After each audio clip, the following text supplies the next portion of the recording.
Hi, I'm Jack and welcome back to Real Opinions, and today I'm going to be reviewing Their Finest, which is a British rom-com period piece that should be coming out again sometime in the next year. So this stars Gemma Arterton, Sam Claflin and Bill Nye, and the story takes place in World War II, and it's around the British government writing propaganda films. So it's around the era of, the only one that I can think of is A Matter of Life and Death, so which actually I think was the last official propaganda film of World War II, and this is sort of in the similar realm. Gemma Arterton is hired by the government to help the screenwriting division of this new propaganda film force, which Sam Claflin is kind of head of and is a bit of a artistic arse, really. And it's about them growing to like each other as they grow to write the film, while also struggling with the hardships of war and all of that. It's a very, very British film. Not only is it all British actors, all British kind of charm, they're all mostly taking place in London or Devon, and they're writing British propaganda in World War II. And I think when it comes out here, I think it'll be a relatively small success in that it's got just the right amount of charm, and it's not force-feeding you charm all the time. It's a bit more subtle than some other crappier rom-coms. And I think on top of that, best selling point is that it's actually genuinely interesting at times. I mean, obviously this is all fictionalized. It's kind of a running theme in our reviews that we pick a smaller aspect of the film or the series and say that that was the more interesting part, and that's like with Arrival, we said that the language was more interesting than some of the action, and that's definitely the case. Actually, this is probably closer to how we described the Blair Witch Project, and where Harrison described it, in that he liked when they were making the film over when there was the horror. And this is definitely how I feel with this film, in that, thankfully, a majority of it feels like it's them making the film and them learning to write the scenes better, which it's always fun, because it's like you get the progress, the constant progress of them making it better and them thinking of a new way to do things, and it's all fun and creative, and it's got that nostalgic charm of older films as well, and they show it's kind of intercut with how it will actually look in the film, which also has this kind of charm to it and this warm nostalgic glow, it's just a fun film. I'd kind of put it in the same realm as Brooklyn was last year. So it's got drama,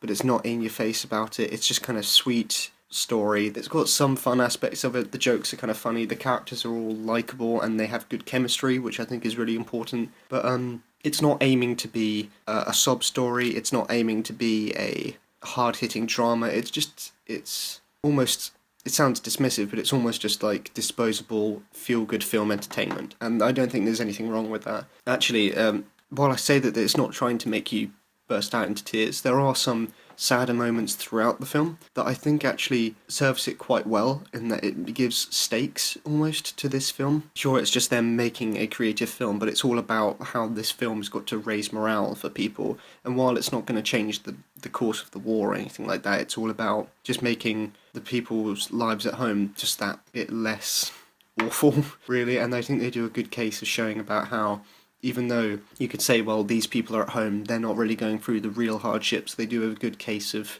showing how they are going through their own hardships, mainly through showcasing the Blitz. And I think that for the first, like, 2/3, they handle those scenes quite well. They're not... You can tell that they are put in there just as these kind of beat, sad thing to kind of give them motivation to do happy thing, but it's not, like I said, it's not force-fed on those moments. The reason why I'm not going to be as positive on this film as a whole, as opposed to how I am in this kind of half of the review, is that around maybe like the last quarter of the film, they make this plot change that is just awful. Just awful. I mean, up until this point, I say it's handled everything relatively well. The sad bits aren't too sad, but they're enough to give this point to it. The happy scenes are happy and like fun to watch, while at the same time it doesn't feel like they're blasting sunshine and rainbows at you. And then out of left field comes this, I struggle to say tragedy, because it's meant to be seen as a tragedy like happening, but it's so ridiculous that I just can't give a shit.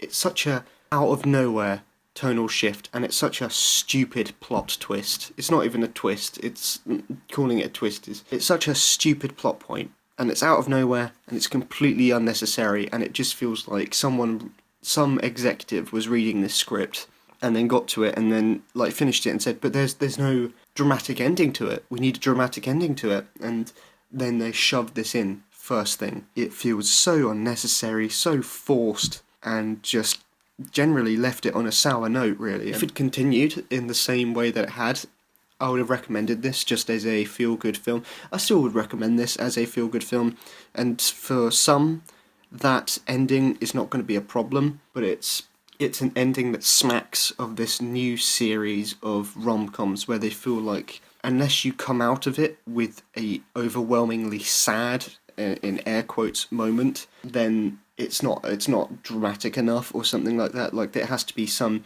topical disease, some financial problem, some overwhelmingly ridiculous problem that they can't even overcome. And they have a real thing at the moment for like these inevitable sad things at the moment in rom-coms, like, oh, I only have blah blah blah so long to live, or oh, blah blah blah lost his memory, and so we gotta, that's completely gone forever. It's not even the reason why I get annoyed with these is that if the whole film was about that sad point, you could point to, say, a film like The Fault in Our Stars, something like that. So say, yes, that is deliberately playing its hand to make you feel quote unquote sad the whole time, but at least a lot of that film is about the cancer, whereas so many of these films aren't about the thing that was the sad bit. It's about you're caring about this relationship. Oh god, we got to chuck in this random external thing to make it seem like this film has some kind of point or some kind of ending note.